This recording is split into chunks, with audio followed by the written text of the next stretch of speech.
There's a great 14th century proverb that goes like this: great oaks from tiny acorns grow.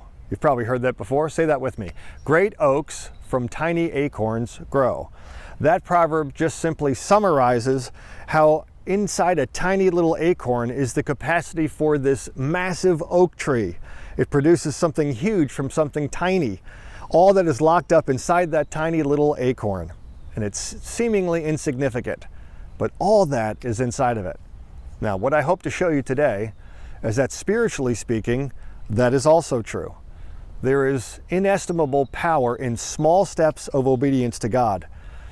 When the Spirit of God prompts a soul to do something, we just never know what might be at stake through our obeying or disobeying.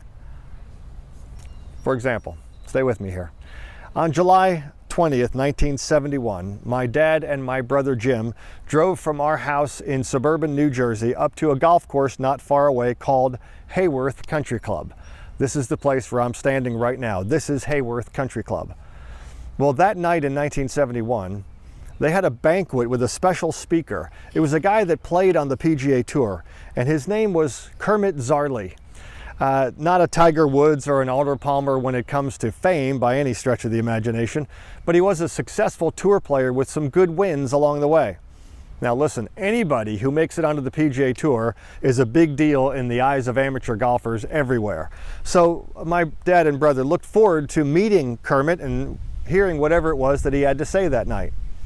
Well, the banquet room when they came in was just filled with golf enthusiasts. And when Kermit got up to speak, turns out it was less about golf and more about God. Now, Kermit was a smart guy, he was a published author, and he was just a bona fide seeker of truth. He shared his testimony, how he had found a personal friendship with God through Jesus Christ, and it had radically changed his life for the better. He was a new person. Now, to a dad and his teenage son who knew only a cold, obligation-oriented religious tradition, this was just all brand new to them. Matter of fact, afterwards, when Kermit was signing autographs, he signed his name on the back of their banquet ticket, and underneath it he wrote John 3:16. Now, lots of us know exactly what that is and we're real familiar with it, but it wasn't familiar to them. Neither Dad nor Jim had any idea what that even was. And when they asked somebody that was nearby what it was, and they told them it was a Bible verse. And so when they got home, they looked it up, and that verse simply says these words: "For God so loved the world that he gave his one and only Son, that whoever believes in him shall not perish, but have everlasting life." Now, reading that single verse, that one verse, turned my dad into a seeker. From that point on, he began seeking, reading, investigating faith beyond what he would have had experienced as a lifelong religious man. But the truth of the gospel, God's good news through Jesus, it began to sink in and take root. The truth that although every person has sinned and fallen short of God's perfection, that God chose to not just leave us there, and instead he sent his son Jesus to come and live a perfect life and to die a sacrificial death for the people that he loves so much and would never ever give up on. And that all that God asks is that we believe in the truth of his son, accept his forgiveness by faith, and then put him at the center of our lives. That's all. And then after about a year and a half of hardcore seeking, Dad was convinced that Jesus was indeed who he said he was, the Son of God, come to offer forgiveness and new life to everyone who comes to him by faith. And after months of inner battle, the day finally came when Dad just couldn't or wouldn't put it off any longer. He pulled his car over to the side of the road, and he bowed his head and stumbled his way through a prayer of repentance and to receive Jesus as his Lord and Savior. It was a prayer that many of us have prayed in the decades since that day. So here's a question for you. Did it begin for Dad on the side of that road? No. Did it begin for him in church? No. Did it begin by Dad reading a Christian book? Well, again, no. For Dad, it all began when a professional golfer took a small, seemingly insignificant step of faith when signing an autograph. Instead of just moving the autograph line along and getting on with his night, Kermit instead took a small step and added a brief witness for his Savior Jesus by writing underneath his signature, John 3:16. That small step changed Dad's life 50 years ago. He was never the same, never the same. And I realize that some people pray a salvation prayer and they never really get all that serious about letting God have his way in their lives. Dad was not that kind of person. No, he was all in.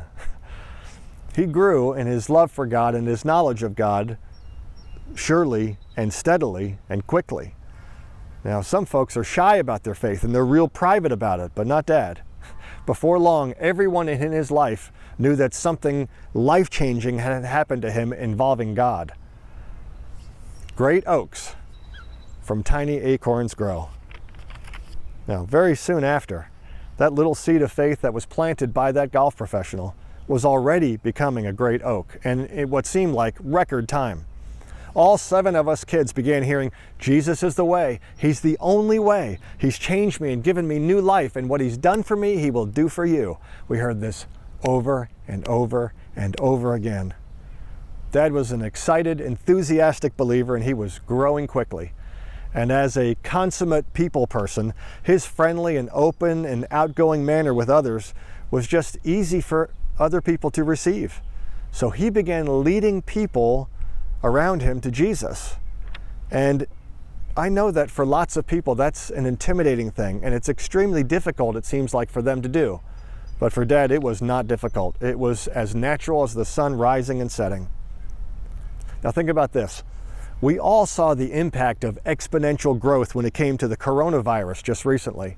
The graphs that would show how it spread from one person to the next and spreading out outward in exponential fashion. It was just staggering. Well, this started happening in a good way, spiritually, through Dad, outward. Dad was the primary influencer in leading me to faith in Jesus as a teenager. And the people that he led to the Lord began leading other people to the Lord, including me.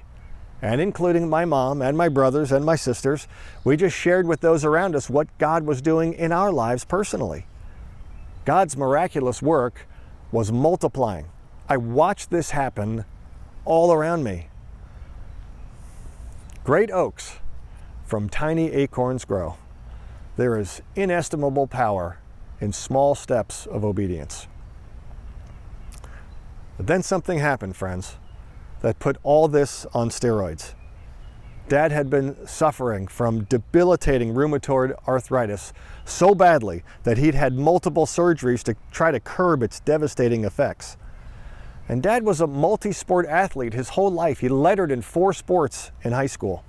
Do you know what it's like for an elite athlete to have his body slowly taken from him while he's still in his 30s? He hadn't even peaked athletically until he was in his late 20s. And not only will his basketball, his running, his golf, and tennis be taken from him permanently, but the medical specialist said that within 5 years he would never walk again.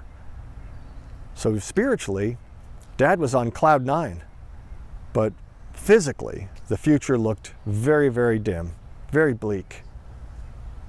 Well, one night, Dad went to a Christian gathering in a hotel ballroom at the Hilton Hotel in downtown Orlando.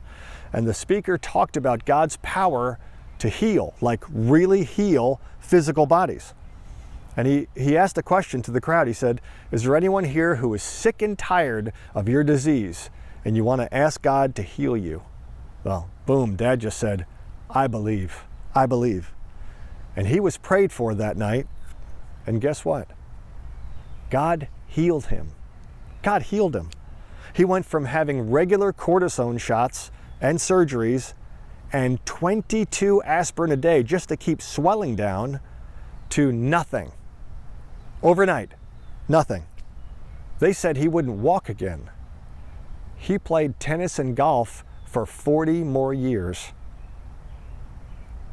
Well, needless to say, Dad's story of his salvation and now his healing was powerful to hear. And Dad said that he would share his story any place, anytime, in front of anyone. And he did.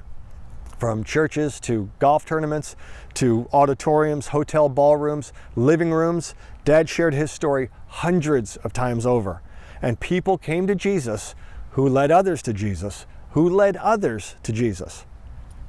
Dad shared his experience for the next 40 years. He even wrote a book on reaching out to friends, helping them to become followers of Jesus. And there are people who are watching who have read that book.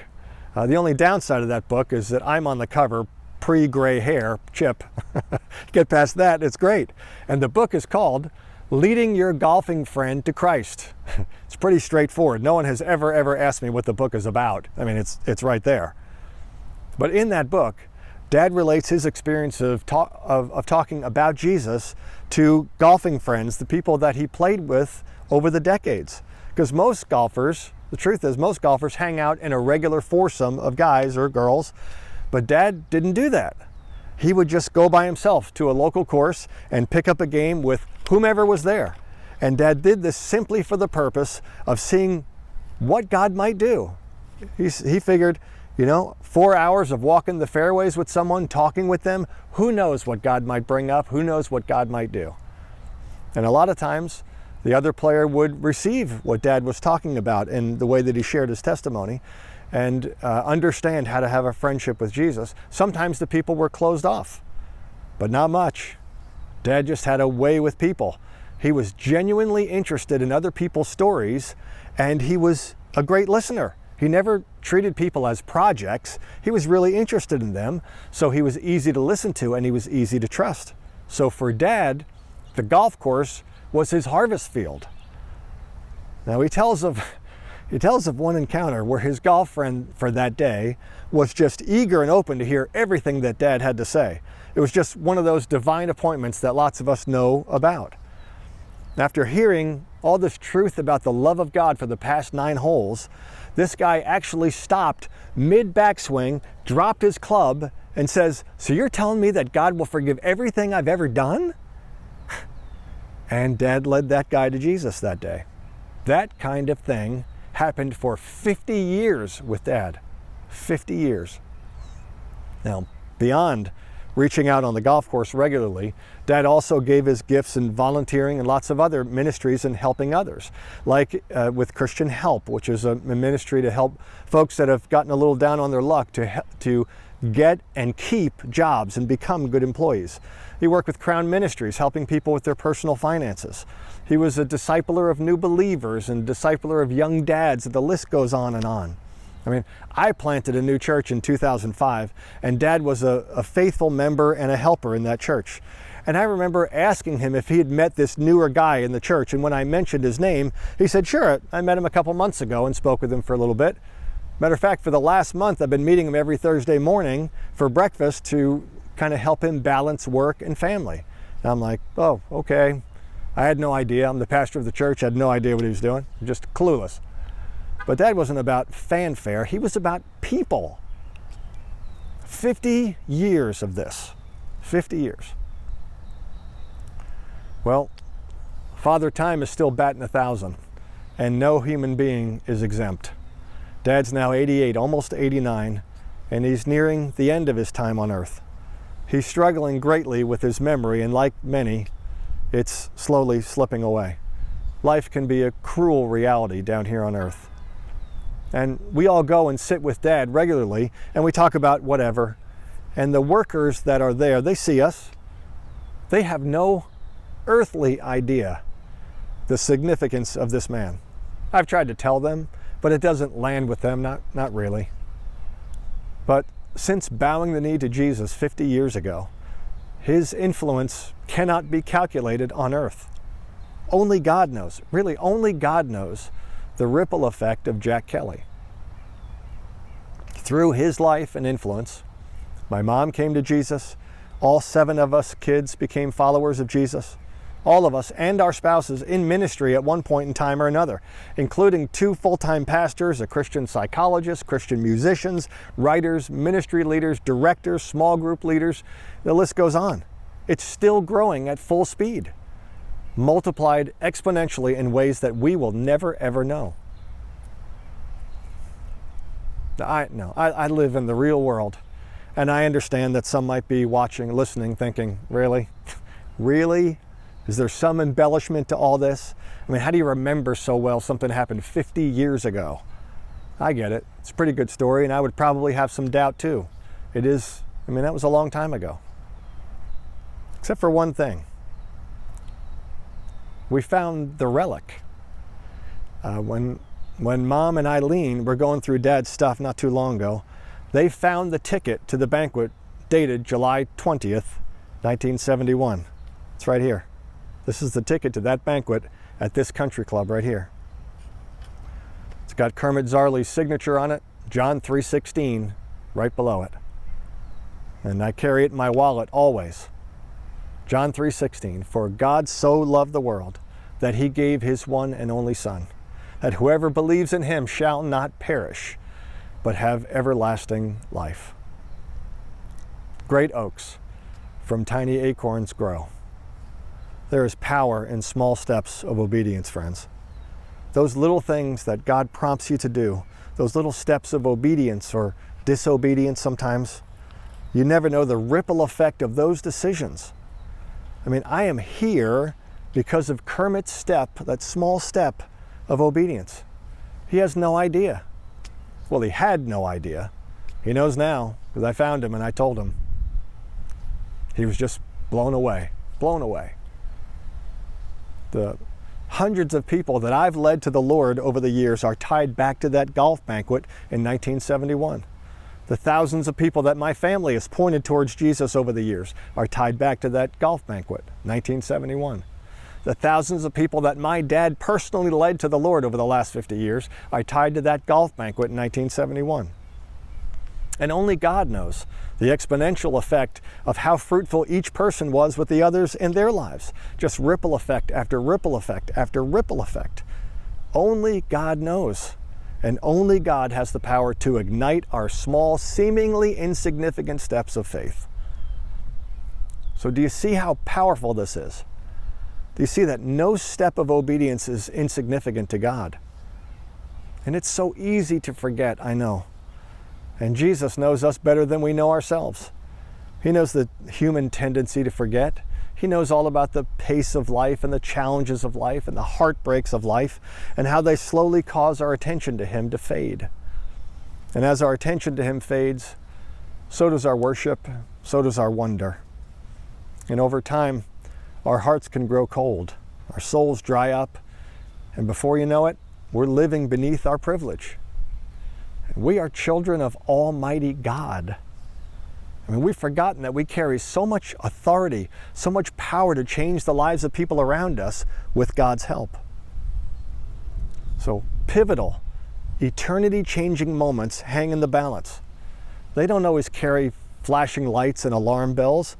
The critical crossroad moments look like pretty ordinary moments at the time.